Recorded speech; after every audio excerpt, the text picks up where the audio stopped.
Hi guys, it's Melaine, and it is getting close to 3 a.m. and I can't sleep, so I thought I'd come to you and tell you guys about how on New Year's Eve they tried to kill me at the doctor's office. I know, 2020 tried to get me at the end, and I just not today, devil. Anyway, we will go hopefully briefly. I recorded this once before and it was way too long. So, anyway, so as you guys know, I went to go have my lady bits checked out as part of a promotion they were doing to get people in to get their pap smears done, and they offered a $100 gift card. So it's like, okay, cool, I'll get it done. I wasn't due for one, but it's like, sure, why not? Anyway, so I go in there and it's like a normal, visit. You get checked in, you get weighed, blood pressure. She did have some trouble, getting my blood pressure at first, but that was my fault because I wore a long sleeve sweater without anything underneath it, and she was trying to take the blood pressure over the sleeve because it didn't roll up enough. And me, I have like no shame. I was just going to take my sleeve out, and she's, oh, no, no, no. So she wasted like 3 attempts trying to do it over the sleeve. So I finally just told her, we're all girls in here. Let me just take the sleeve out so we can get an accurate blood pressure. I said, because I don't want anybody changing my medicine based on a faulty blood pressure reading. So, we got, of course, after I did that, we got it. I won't even tell you how much I weighed. Oh my God. Anyway, going forward. So sometime this week, I'm going to have to go and get my scale out of my other suitcase that I threw in the storage unit. So, and then I will be weighing myself daily because I'm going to go back to doing Noom. And, I've let that go for, a few months just because I was eating poorly and, not really weighing myself. But anyway, so back to the doctor's office. So I'm sitting there waiting for it to be seen when we get through the pap smear, and she's going through my lab work because I just had some lab work done previously. But then all of a sudden she pipes up and she says, oh my God, your A1C is 11. And if you guys do not know what a hemoglobin A1C is, you need to find out what yours is. It's basically the indicator that decides whether you are diabetic or not. And I've been borderline for a few years based on a whole bunch of different factors. But you need to find out for yourself where you lie on this scale. And so usually, like anything like between 5 and 6, you're considered pre-diabetic.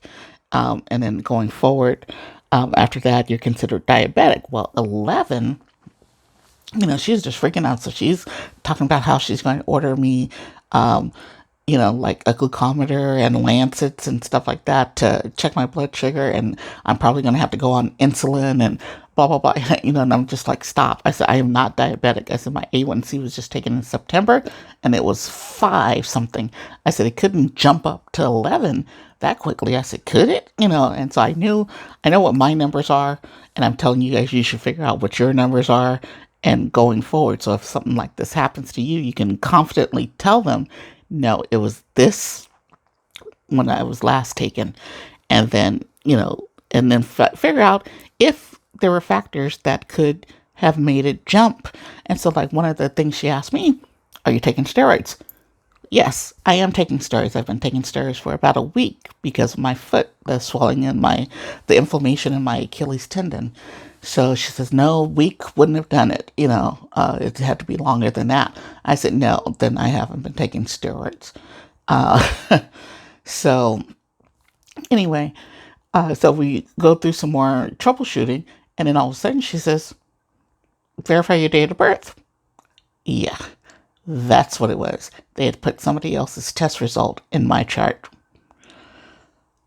And to tell you that things like this happen frequently is an understatement.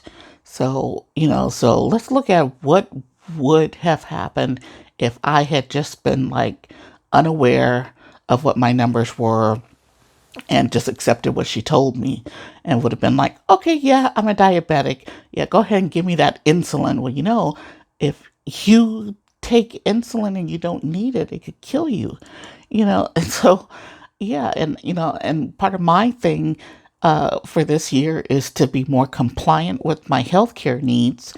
And so I probably would have been like, okay, I slipped over, because I know I already had a 40 plus pound weight gain, just based on, not just based on, but, predominantly because of retaining fluid, because of how I've been under medicated for my thyroid for like years. We're not talking about a month here, 2 months, 6 months, a year, years. Like I had the thyroid out in 2011. And we'll say during those first 2 years, it's an adjustment period because you don't want to just keep changing it based on one reading, and it takes about 3 months, for you know your levels to balance out. And so, but so this was like a huge mistake, and it could have had catastrophic consequences, if I had not spoken up, you know, and even if you don't know what these numbers mean, when they are going to make a radical change like that, something like that. So, this is what my next step was if she had insisted. And before we found out that it was somebody else's information, one, I would have requested them to repeat the test. Because one of the other things she asked me, she said, well, when you were in the office, did they prick your finger for the A1C? And they hadn't. So, one, if they have the option to do that in the office, yeah, let's get another test and repeat the test. Doesn't cost them hardly anything, but a little bit of time. And then two, if they don't have that ability, say you had to go to an outside lab, yeah, let's repeat this lab. Maybe the lab made a mistake. And I've seen labs that are lackadaisical, because I have to get that thyroid one drawn every 3 months, and I've gone in to sit in the chair and they've had somebody else's label sitting there, from the previous patient. Well, I'm not supposed to be able to see that patient's labels. And so, and God forbid they make a mistake and put that person's labels on my blood work or vice versa. Yeah, so, little things like that, people are getting sloppy, and, they've always been sloppy, which is why malpractice insurance is so readily available. But anyway, so it could have been scary. So, like I said, because my hemoglobin A1C has been, pretty much between 5 and 6, for like a few years now. Like I would say at least 5 years. And so it's not dropped me into that, you're type 2 diabetic stage. But as she was indicating, a hemoglobin of 11 would have squarely put me where I would have had to take insulin. No, oh, let's manage this by diet and exercise, or here, let's give you this little pill and then you can take a short acting insulin, or I'm sorry, a long acting insulin at nighttime to cover you in the morning. And then another thing she was saying was that my blood glucose was high, which it's always been normal, despite how I eat, or was eating, and it's funny. Oh, and just so you guys know, my cholesterol is normal too. So, I mean, if you look at me, some people think they could guess what's wrong with me, and usually they're wrong. So, that just tells you don't prejudge people. But anyway, back to, checking to make sure you guys are safe. And we're not trying to second guess people that have an advanced degree, in their field, but people make mistakes, and in this case, it wasn't the person with the advanced degree that made the mistake. It was one of her medical assistants that had put the information in the wrong chart. So, but it was because she caught it and because I was so adamant that no, it wasn't just like, no, I couldn't have gained all that weight, or no, it was like, I was precise in telling her when I had this last checked, what approximately it was, and going back that it had never been above this. She asked her follow-up questions. Are you on steroids? How long? No, this couldn't have caused this. And so we went through that troubleshooting, which is what you should do. at the very least, ask them to repeat the test before they make any decisions. So before you go and say, oh, I need insulin now, start stabbing yourself and end up with, a very bad drug reaction. Just speak up for yourself. If you're not going to advocate for yourself, nobody else is going to. The person that was probably going to advocate for your health is the person that made the mistake, the healthcare professional. So, and like I said, again, it wasn't her mistake. And she, we caught it before it could have gotten bad. But, that was mainly in part to me being aware of what those numbers mean. Same thing with my thyroid. I promised my doctor years ago, my regular doctor, now when I say regular doctor, now I have a Medi-Cal doctor, or like for you guys that aren't in California, it would be Medicaid, like the state insurance and stuff like that. I call it indigent insurance, which pretty much is what it means. So, and to say that they treat those people differently, is not untruthful. So, yeah, so you have to be aware. I'm not saying micromanage your healthcare professional, but, know what your numbers are.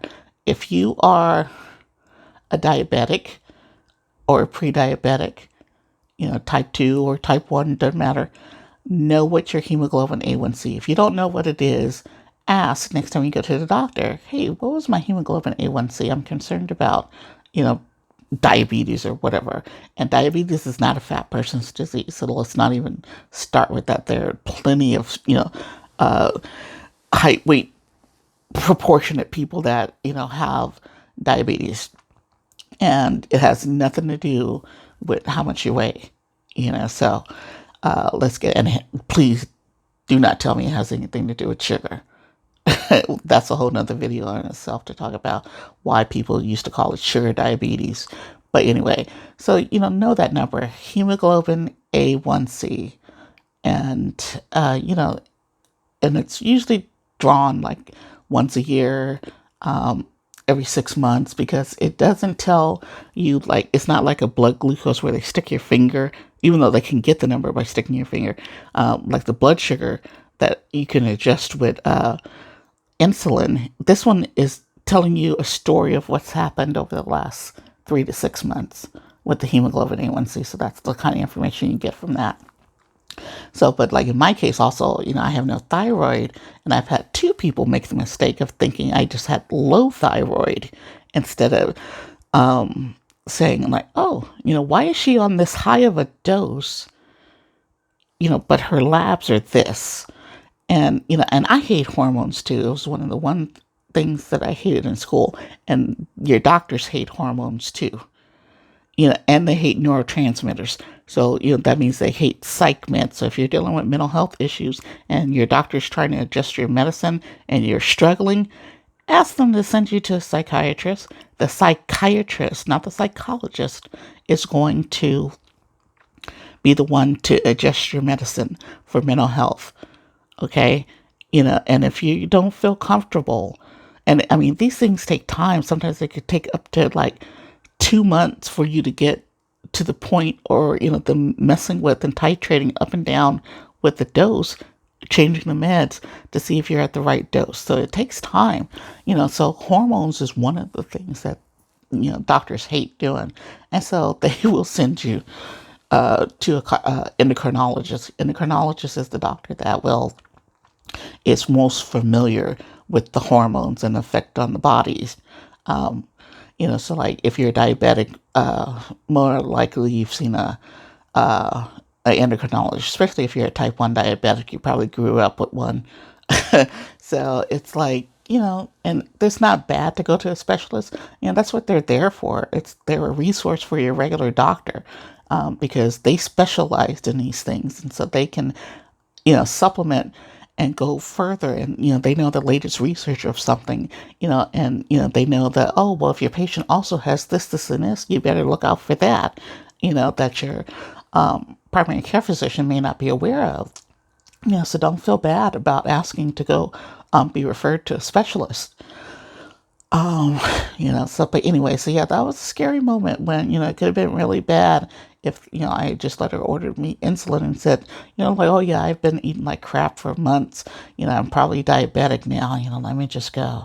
But no, I knew back in September I had the A1C check. The lab work I had in December, even though it was fasting, I believe it was fasting for my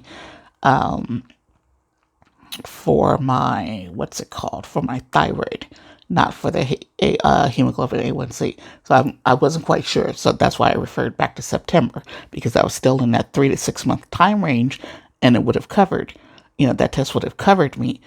So we had a close call there. And so just be aware, ladies and gentlemen, what, your diagnosis. Let's not stick our heads in the sand. Our healthcare workers, our doctors and stuff like that, they're overwhelmed right now. They will make mistakes, and so you need to know what is going on with your own body. And like I said, you don't have to delve down and be an expert on it, but just know the basics. Know a little bit more beyond what WebMD tells you. Anyway, maybe we'll have a live question and answer, session if, you have specific questions, and we can give a general idea of like what to ask and what to ask for. Even though I am a licensed healthcare professional, I do not prescribe medications and I can't really give advice, but we can figure it out so that you can know what to at least ask your doctor for, So anyway, all right, I'm going to try to go to sleep. I've been, like waiting all day for everybody to open up on the 4th so that I could, get things done that needed to be done. So hopefully you guys have a great day, and I will talk to you later. Bye.